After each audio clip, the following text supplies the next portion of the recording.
Hindi ako si Mon. Ako si Marlon. Pero nasa Canberra tayo ngayon. At shoutout nga pala kay Mami Neng, Leonila Manicad, ang reyna ng pastry. Asan ka na ba ngayon? Kaya tara, samahan nyo kami rito at mag-iikot-ikot muna tayo. Sobrang tirik nga pala ng araw ngayon, kaya naisipan namin mag-grocery.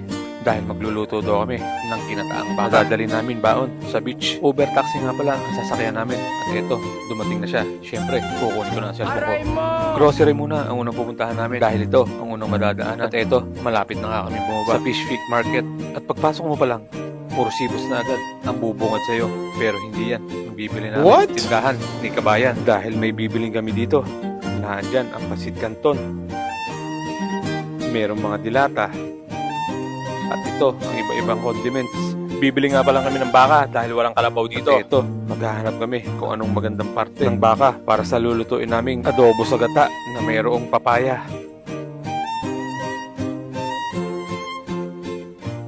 At dito naman, bumili na kami ng 2 kabuong papaya. At pagkatapos namin mag-grocery, pupunta naman kami ng Canberra Outlet. Maglalakad lang kami sa may bus stop dahil malapit lang naman ito. Sobrang tirik pa rin ang araw dito, kaya wala tayong magagawa. At nandito kami sa bus stop. Medyo matagal dumating yung bus. Siguro nasa 15 minutes din kami naghihintay. At nang nakasakay na nga kami, eto, happy na. Eto, ilang stop lang at makakarating na kami dito sa Canberra Outlet. At ayan na nga, konting kembot na lang at makakarating na kami dahil natatanaw mo na ito. At papasok na kami dito sa Canberra Outlet. Kakain daw muna kami. Kaya maghahanap muna kami ng anong makakainan dito. At eto, may nakita akong Vietnamese food. Pero hindi ako dyan bibili dahil dito tayo sa Malaysian food. Ito nga pala ang mga nabili namin, sweet and sour chicken at ang Mongolian beef. At timusan na natin ito dahil nagugutom na ako. Masarap pala ito, kaya tamang-tama napili ko. At mag-ikot-ikot na daw ako dahil hanggang 6 PM lang daw pala. Nandito nga pala tayo sa Adidas.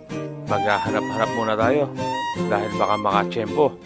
Maraming ultraboost nga pala dito pero hindi ko gusto.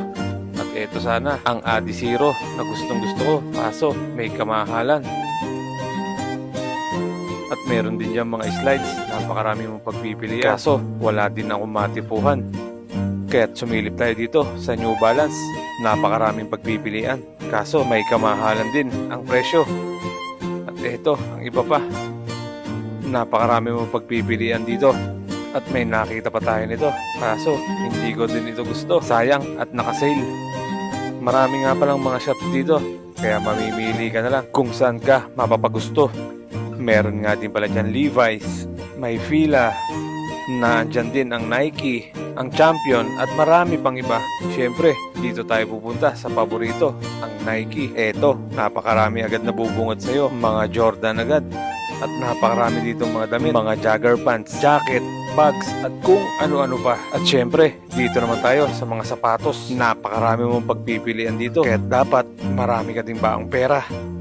Eto, meron agad Jamoran, meron ding Vomero 5, ang KD shoes, ang Jordan, meron ding Giannis, Aja Wilson 1, at mga youth size na KD, Book 1, nandyan din ang Kobe, eto pa, ang isang colorway, meron din dyan Nike Dunks, at syempre, marami pa yung mga kasamahan, kaya hindi ka mauubusan. Meron din dyan mga belt bags, at kung ano-ano pa, kaya dapat magaling kang sumipat dyan, dahil baka maka-jackpot ka. At nabudol na nga tayo. Ayan nga pala, ang nabili ko, ang Giannis, at ang Aja Wilson 1, kaya ayun, gastos malala na naman, pero okay lang yan, malay mo, may gustong bumili nito, kaya i-PM nyo lang ako, baka magkasundo tayo sa presyo. At sinundo na nga pala kami. Ito, dadaan kami dito sa Parliament House dahil may pupuntahan daw kami, baka makakita ng kangaroo. Talaga namang napakaganda ng tanawin dito sa Australia, kaya't mabubusog talaga ang iyong mga mata. At dito nga daw pala kami pupunta sa may dam dahil may mga bumababa daw dito minsan ng mga kangaroo, baka makatsyempo tayo dito. At may nadaanan nga pala kami dito, mga camping spot, halos mga camper van ang mga dala nila dito, oh. At sa kasamaang palad, wala kaming nakitang kangaroo, kaya dumiretso na kami dito sa may baba ng dam nila. At kahit papano, ay magkaroon man lang daw ng picture dito. At ayan nga pala, ang dam nila, napakataas. At may nakita pala kami dito. Hindi ko alam kung tuko ba ito o iguana. At ayan nga pala ang itsura niya. At eto, nilapitan pa namin. Ano kaya ito? At pauwi na nga pala kami. 7:30 na pala ng gabi yan. Pero napakaliwanag pa dito. Kaya hanggang dito na lang muna. Maraming salamat at nasayang ko na naman ang 5 minuto ng buhay nyo. Adios!